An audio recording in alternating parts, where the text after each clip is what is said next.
السلام علیکم گائز، آج مجھے آپ سب سے ایک بہت امپورٹنٹ بات کرنی ہے، پلیز ضرور سنیے گا، پلیز اسکپ بالکل مت کیجیے گا۔ آپ کو پتہ ہے جب نماز کا وقت ہوتا ہے نا تو ملک الموت ساری دنیا کا چکر لگاتا ہے اور وہ دیکھتا ہے کہ کون نماز پڑھ رہا ہے اور کون نہیں پڑھ رہا،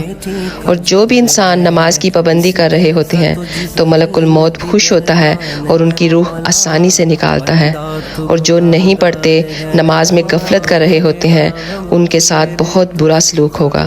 ان کے ساتھ موت کے وقت شدت اور سختی اختیار کی جائے گی۔ آپ اللہ تعالیٰ کا شکر ادا کیا کریں کہ اللہ تعالیٰ نے آپ کو بھی زندگی دی ہوئی ہے کہ آپ اس کی نماز ادا کر سکیں، تو پلیز جب بھی نماز کا وقت ہو آپ اس کو بس ادا کر دیا کریں اور اللہ کا شکر ادا کیا کریں۔ اگر آپ کو یہ میری ویڈیو اچھی لگے تو اپنے دوستوں کے ساتھ شیئر کر دیجیے گا اور مجھے بھی اپنی دعاؤں میں یاد رکھیے گا۔ جزاک اللہ خیر۔ تیرا غم کی میرے تجھ کو